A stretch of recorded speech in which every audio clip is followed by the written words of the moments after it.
नमस्कार, आप देख रहे हैं न्यूज 24। आपके साथ मैं हूं पूजा। चुनाव के लिए न्यूज 24 के रिपोर्टर चप्पे चप्पे पर एक्टिव हैं। उत्तर प्रदेश में पहले चरण की वोटिंग में सिर्फ 21 दिन का वक्त रह गया है। पहले चरण में 11 जिलों की 58 विधानसभा सीटों के लिए वोटिंग होनी है और इन्हीं में से 2 सीटें हैं। एक है कैराना और दूसरा नोएडा। कैराना का नाम जब भी लिया जाता है, पलायन की तस्वीरें एकाएक जहन में उभर कर आती हैं। लेकिन तब के कैराना और अब के कैराना में कितना अंतर है, ये जानने के लिए न्यूज 24 संवाददाता प्रशांत देव कैराना पहुंचे, तो दूसरी तरफ मेरी सहयोगी आशा मिश्रा नोएडा के वोटर्स का मन जानने की कोशिश कर रही हैं। इस चुनाव में नोएडा से कैराना तक क्या है चुनावी मुद्दे, पूरी रिपोर्ट डिटेल में देखिए।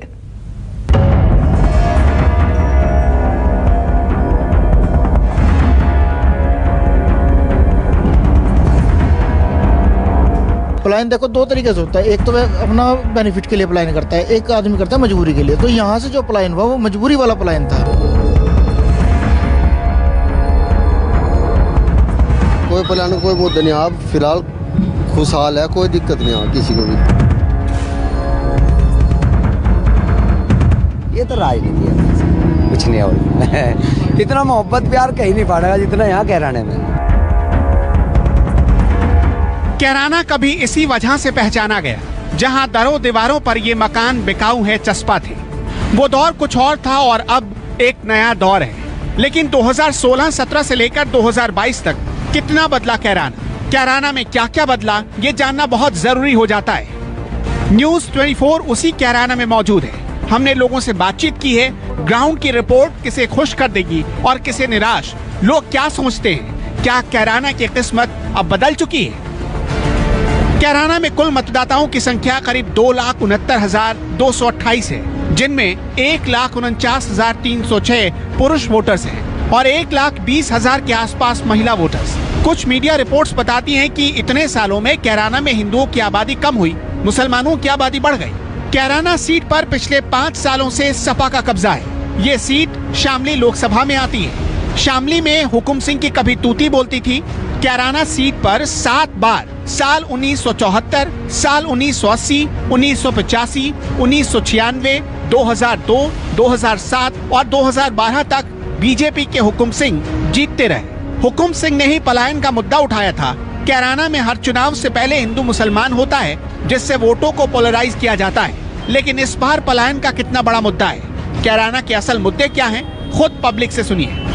हम कैराना के उस बाजार में हैं और लोगों से बात करने की कोशिश करेंगे, ये जानने की कोशिश करेंगे कि जो पलायन का मुद्दा था वो आज भी पब्लिक के लिए कोई मायने है या सिर्फ नेताओं के लिए एक मुद्दा है। पूरे कैराना मार्केट में है जिस वक्त बहुत ज़्यादा गर्मा गर्मी में, इसीलिए पलायन के मुद्दे को लेकर के लोगों से बात करेंगे हम। हाँ जी सर, तो वो हम लोग ये जानना चाह रहे हैं कि जो पलायन का मुद्दा है इतना पूरे देश में सुनाई देता है कोरोना को लेकर के, उसका क्या हाल है अभी? क्या ये सिर्फ नेताओं का मुद्दा है या पब्लिक के बीच में भी कोई बात है? नहीं, कोई दिक्कत नहीं है, कोई पलायन कोई मुद्दा नहीं, आप फिलहाल खुशहाल है, कोई दिक्कत नहीं है किसी को भी। तो वो जो ऐसा डर का माहौल था, कैराना के नाम सुनते ही लोग सोचते हैं कैराना का मतलब कि पलायन, मतलब लोग यहाँ से डर के भागते हैं कि अब क्या स्थिति है? फिलहाल कुछ नहीं है ऐसा। हाँ जी भाई साहब, पलायन की बात क्या है, क्यों होती है पलायन की बात कैराना में? ये तो सारा नीचे से ऊपर सारे रंगों को पता है पलायन क्या है। यहाँ इतनी भीड़ है, सारे हिंदुस्तान में तो पड़ेगी नहीं। जो यहाँ पलायन होता है, यहाँ एक भी नहीं पा रहा था तो सारे ना भाग जाते हैं। ये तो राजनीति है भाई साहब, कुछ नहीं और इतना मोहब्बत प्यार कहीं नहीं पड़ेगा जितना यहाँ कैराने में। टोली हो जाके यहाँ धर्म या जाति के भेदभाव पता, एक थप्पड़ भी नहीं मारता कोई किसी का। वो अलग मसला है भाई, बदमाश गुंडा था तो उनका कोई धर्म होता ही नहीं, उसका तो कोई धर्म नहीं है। तो जिस भाई आज इसका जय जी माँ धर्म बदमा हो तो उसका कुछ नहीं है। प्यार मोहब्बत में कोई कमी नहीं। देख लो कितनी भीड़ है पूरे हिंदुस्तान में तो पाने में। हाँ जी, हाँ जी। किसकी सरकार बनेगी इस बार? योगी की जी। योगी की? हाँ जी। क्या नाम है आपका? राम निवास है जी, बुच्चा खेड़ी, किसान हूँ जी। अच्छा, हाँ जी। ये तो कह रहे हैं बाबा गए, आप कह रहे योगी? हाँ जी, बाबा तो 300 से भी ज्यादा सीट दे रहे। हाँ, बाबा जाना की मतलब जी।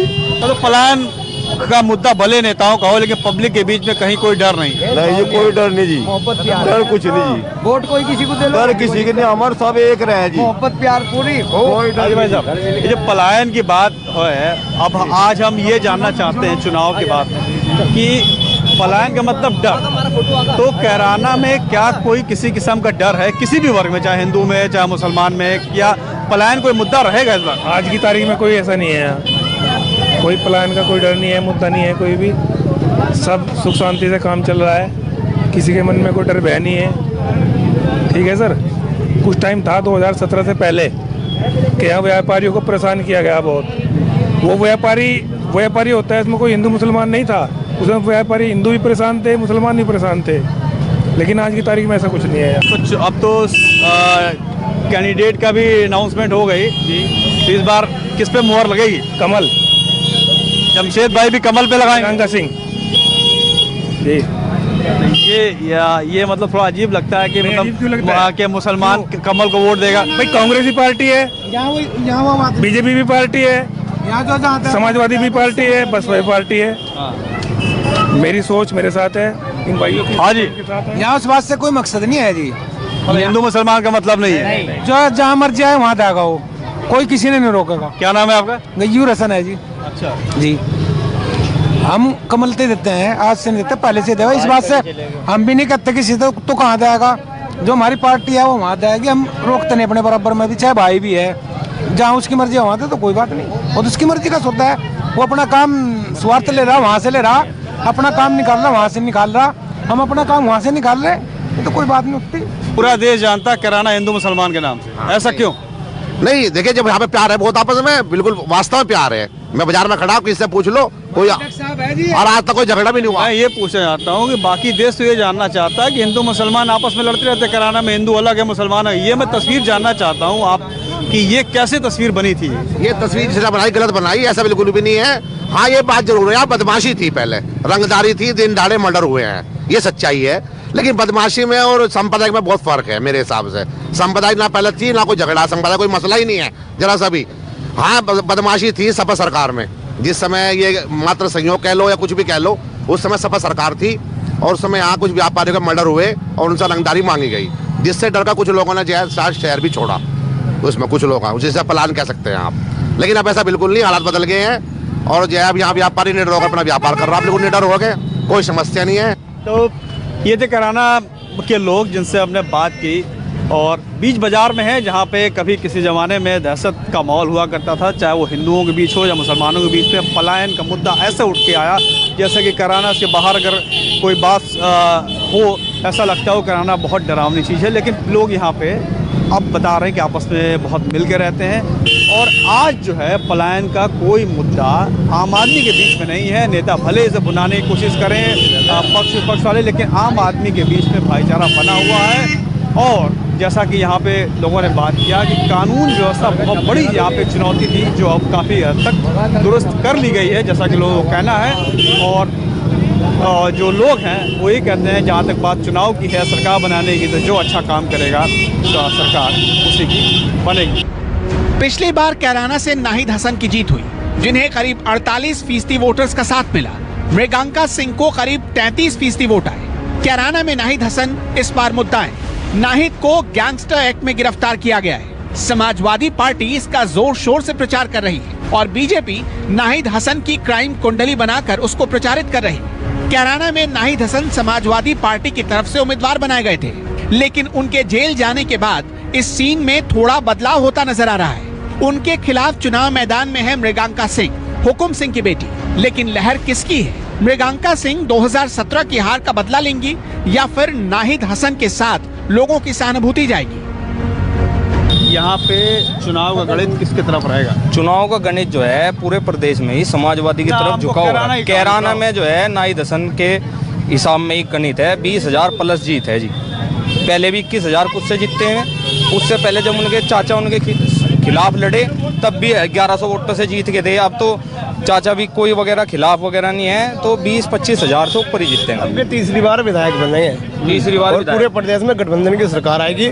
इसमें कोई चूक नहीं है, क्योंकि सभी जानते हैं, किसान जानते हैं, मजदूर जानते हैं, हर आदमी व्यापार जानता है, सभी नाराज है, सबको पता है ये परिवर्तन सरकार है। हाँ जी, अब की बार परिवर्तन होना बिल्कुल तय है। अब की बार तीसरी बार हैट्रिक लगेगी। गरीबों का इतना बुरा हाल है जो महंगाई की वजह से जो बिल्कुल बस पता नहीं किस तरह से सांस ले रहे हैं, बस ऊपर वाले की मर्जी है, जो सांस ले रहे हैं, सांस लेने का रास्ता नहीं रह रहा, इतनी महंगाई है। आपने तो बहुत देखा होगा, बड़ी पार्टियों को देखा होगा, कितनी आई कितनी गई, किसकी सरकार अच्छी है? सपा का भी देखा, भाजपा की देखा, कांग्रेस का भी देखा।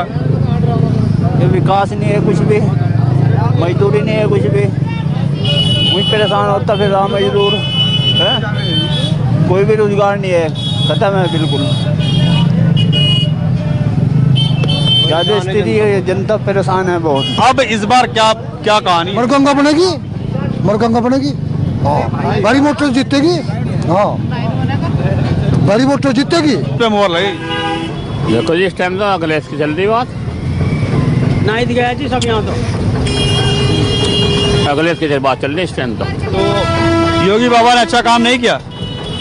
योगी जैसा काम किसी ने किया नहीं, लेकिन मसला ये आ गया सिर्फ जो है महंगाई की वजह से। गुंडागर्दी खत्म हुई, कोई दिक्कत नहीं, महंगाई की लोगों को नाज भी खूब दे रहा, खाना पीना को बढ़े दे रहा, लेकिन मसला यही आ गया सिर्फ जो है इसकी योगी की सरकार अब क्या पलटेगी। ये योगी ने अच्छा काम कौन कौन सा किया? मकान बनवा के दिए लोगों को, मोदी ने भी, योगी ने भी, अच्छा छोटा भैया, अब तक कोई सरकार ने नहीं दिए। हाँ, गुंडागर्दी कम है। ये मतलब उनका इस बात का फायदा नहीं मिलेगा योगी को? किसको मिलेगा तो, लेकिन लोग काफी खिलाफ हैं इस बात। आज कैराना में किसी को कोई डर नहीं है। घर से बेफिक्र होकर लड़कियां बाहर निकल सकती हैं। डॉक्टर हो या बिजनेसमैन, अब बेखौफ होकर अपना कामकाज चला रहे हैं। कैराना में पलायन का मुद्दा एक बहुत बड़ा हमेशा रहा है, और पलायन एक ऐसा शब्द बन गया है जिसको लेकर के मन में लोगों पे एक डर किसी ज़माने में बना हुआ था। क्या वो डर आज निकल चुका है? क्या थी पलायन की पूरी कहानी? क्या वाकई डर की वजह से लोग पलायन कर गए थे? हमारे साथ है बात करने के लिए यहीं के कैराना के निवासी। क्या नाम है सर आपका? गुरदीप सिंह। गुरदीप सिंह जी, अभी हम आपसे बात कर रहे थे, काफ़ी बात आप बता रहे थे, असल वजह क्या थी? क्या डर और भय का वाकई ऐसा माहौल बन गया था कि एक वर्ग यहाँ से सब कुछ छोड़ के भाग गया था? अब स्थिति क्या है? जी, यहाँ कानून व्यवस्था ख़राब हो गई थी। कानून व्यवस्था ख़राब होने के कारण से दिन पर दिन जो है फरोतियाँ मांगी जा रही थी। 2 व्यापारियों को गोली लग गई थी, एक फिर बाज़ार में, चौक बाज़ार में उसके यहाँ गोली लग गई थी। उससे जो था यहाँ का एक भय हो गया था।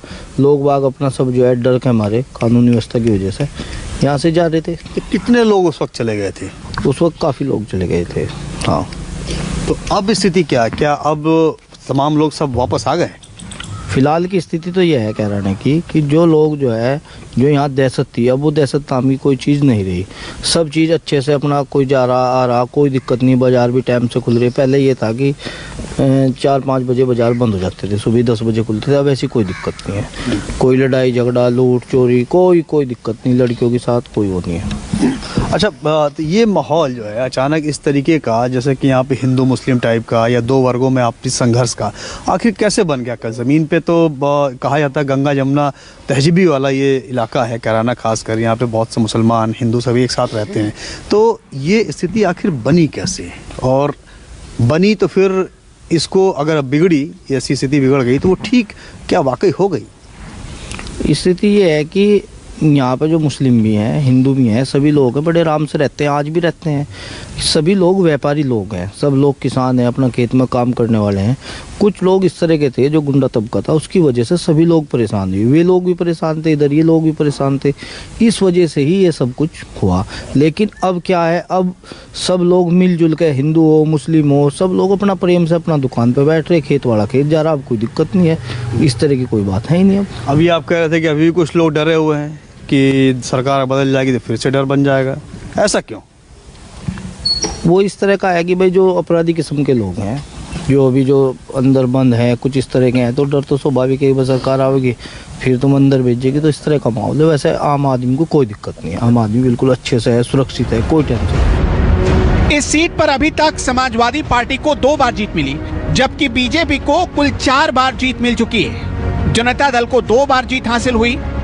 कांग्रेस को कुल 4 बार जीत मिली, निर्दलीय विधायक 2 बार जीते और बीकेडी उम्मीदवार को 1 बार जीत मिली। यानी कैराना में बीजेपी तो कागजों पर मजबूत दिखती है। इस वक्त मैं कैराना के टीचर्स कॉलोनी में हूं, जहां से बहुत से घर के लोग पलायन करके उस वक्त चले गए थे डर के मारे। अब स्थिति क्या है ये जानने के लिए हम यहां पे आए। हालांकि ज़्यादातर व्यापारी हैं यहाँ पे, काम धंधे में है, लेकिन अभी हमको रोहित मिले यहाँ पे।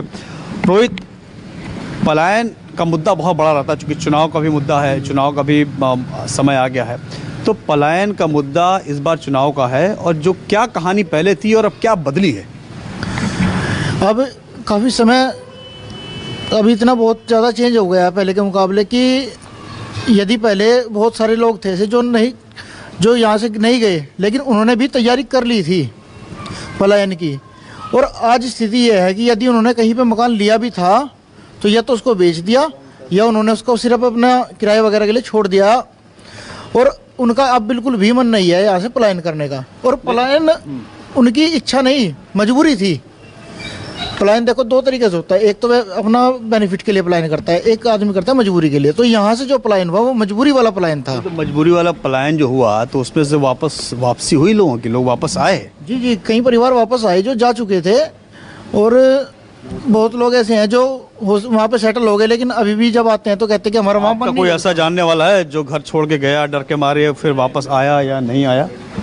जी, 4-5 घर तो मेरे अभी भी ध्यान में है जो वापस आए हैं, और कुछ परिवार ऐसे हैं जो सेटल हो गए, फिर अब उनका मन भी करता है तो व्यापार के कारण वे आ नहीं पा रहे। ऐसे बहुत सारे परिवार हैं। अब स्थिति क्या है? अब तो स्थिति ये है कि लोग बिल्कुल भयमुक्त जी रहे हैं और कोई टेंशन नहीं है। और आपसी भाईचारा दोनों हिंदू मुस्लिम भाइयों में वो बना हुआ है या उसमें कोई दिक्कत? नहीं, उसमें तो कोई ऐसी प्रॉब्लम नहीं है, लेकिन पहले क्या स्थिति थी कि पहले बहुत अंतर आ गया था। कहीं ना कहीं लोग भाईचारे में भी थोड़ा मतलब असहज होने लग गए थे। अब वो असहजता कम हो गई, और केवल हिंदुओं के लिए नहीं, मुस्लिमों में भी बहुत लोगों की स्थिति ऐसी रही जो मजबूरी में रहे में। मुसलमान भी मजबूरी छोड़ के गए थे? मजबूरी में कुछ छोड़ के गए भी हों, देखो मुझे कोई जानकारी नहीं है, लेकिन उनको भी परेशानी होती थी। यह है कि मैं बता नहीं पाते थे, लेकिन होती थी परेशानी। पर असल में ऐसा है क्या? यानी कैराना में फिर से कुछ नया और कुछ बड़ा होने वाला है, पर क्या सीन होगा 10 मार्च के बाद पता चलेगा। कैराना से 130 किलोमीटर दूर है नोएडा विधानसभा, गौतम बुद्ध नगर की हॉट सीट। नोएडा विधानसभा में फिर से राजनाथ सिंह के बेटे पंकज सिंह चुनाव मैदान में हैं। हालांकि सपा और आरएलडी ने अपने संयुक्त उम्मीदवार के नाम का ऐलान नहीं किया है, लेकिन कई नाम इस रेस में आगे चल रहे हैं, जिसमें से एक नाम सुनील चौधरी का भी सामने आ रहा है। उनके साथ साथ योगेंद्र शर्मा, जगदीश शर्मा, अतुल शर्मा, पीताम्बर शर्मा भी रेस में हैं। कांग्रेस ने पूर्व सपा नेता पंखुड़ी पाठक को अपना उम्मीदवार बनाया है। कांग्रेस लड़की हूँ लड़ सकती हूँ के नारे के साथ चुनाव मैदान में है। नोएडा में बेटी बचाओ बेटी पढ़ाओ ये स्लोगन आपको जगह जगह मिल जाएगा। बेटियों की सुरक्षा को लेकर के यही आवाज बुलंद करने की कोशिश की नरेंद्र मोदी सरकार ने, लेकिन यही वो हथियार है जिसका विपक्ष बखूबी इस्तेमाल कर रहा है, चाहे योगी सरकार को घेरने के लिए, चाहे नरेंद्र मोदी सरकार को घेरने के लिए, कि आखिर बेटियां बचेंगी जब तभी तो बेटियां पढ़ पाएंगी, तो पहले बेटियों को तो बचाइए। विपक्ष ये आरोप लगाता है कि महिलाएं बेटियां असुरक्षित हैं। योगी के शासनकाल में ये सबसे बड़ा हथियार है, लेकिन क्या वाकई ऐसा है? नोएडा में जो कि गढ़ माना जाता है बीजेपी का, जहां पर बीजेपी हर बार चुनकर आती है, क्या नोएडा में बेटियां खुद को सुरक्षित समझती हैं? क्या वाकई ये मुद्दा है जो लोगों की जहन पर अटैक करेगा और लोगों को ये मुद्दा वोट करने के लिए एक से दूसरी पार्टी में प्रेरित करेगा? नोएडा इंडस्ट्रियल हब है, यहाँ उत्तर प्रदेश के कोने कोने से लोग आते हैं, लेकिन वो चुनाव के बारे में क्या सोच रहे हैं? तो यहाँ एक चाट की ठेली पर हम मौजूद हैं और लड़की हूँ लड़ सकती हूँ या फिर बेटी बचाओ बेटी पढ़ाओ, क्या असर करने वाला है इस चुनाव महिलाओं के बीच? महिला सुरक्षा वाकई यूपी में, उत्तर प्रदेश में और खासकर जब नोएडा में हम खड़े हैं, नोएडा में एक मुद्दा है। देखिए, मुझे यहाँ पे 2 साल हुए हैं शिफ्ट हुए नोएडा में, तो मुझे अभी तक तो ऐसा कुछ लगा नहीं है कि सुरक्षा को लेके कुछ मुद्दा हो कि यूपी में लड़कियाँ सुरक्षित नहीं हैं। 2 साल तो एटलीस्ट 2 सालों में तो मैंने यही देखा। आपको लगता है सुरक्षित? हाँ, क्योंकि मैं भी मेरे हस्बैंड के साथ या कभी मैं 75 सेक्टर 75 से 78 अकेले जाती हूँ, 110 में जाती हूँ मेरे बेटे के साथ में। रात को मैंने 11 बजे भी ट्रैवल किया है। आपको उत्तर प्रदेश महिलाओं की सुरक्षा के लिहाज से कैसा समझा?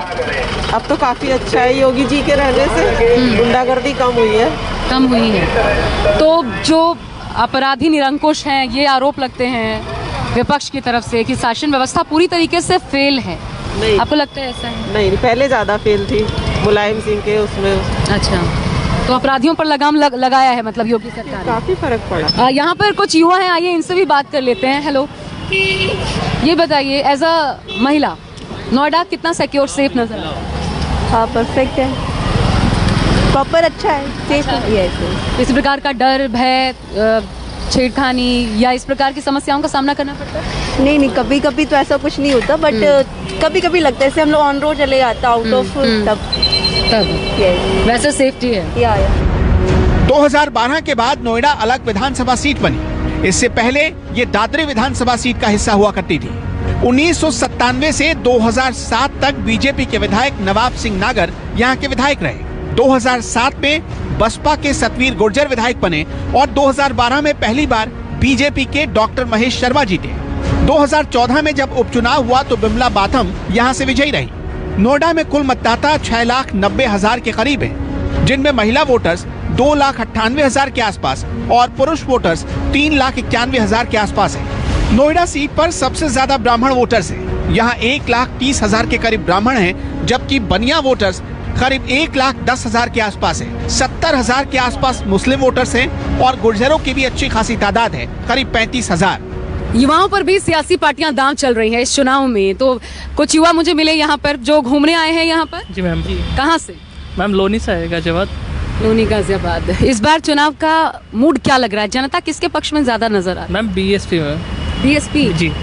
लेकिन जितने भी सर्वे आ रहे हैं उसमें तो मायावती को बहुत तगड़ा नुकसान लग रहा है कि तीसरे पोजीशन पे, क्योंकि ये फाइट समाजवादी पार्टी और बीजेपी के बीच है। एक तरफा फाइट सिर्फ दो सियासी पार्टियों के बीच नजर आ रही है। तो फिर मायावती क्या लगता है इसमें? मायावती मैम अब धीरे धीरे देखो प्रोग्रेस चल रही है, मायावती जी की सरकार आ सकती है इस बार, पूरे चांसेस हैं। क्या लग रहा है नोएडा में किसके पक्ष में ज्यादा लोगों का झुकाव है?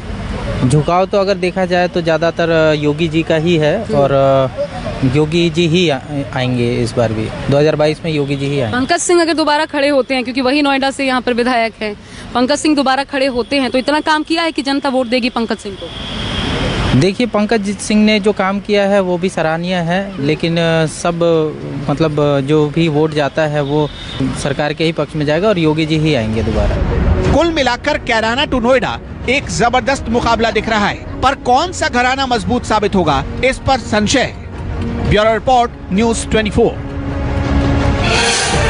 चुनाव मतलब न्यूज़ 24।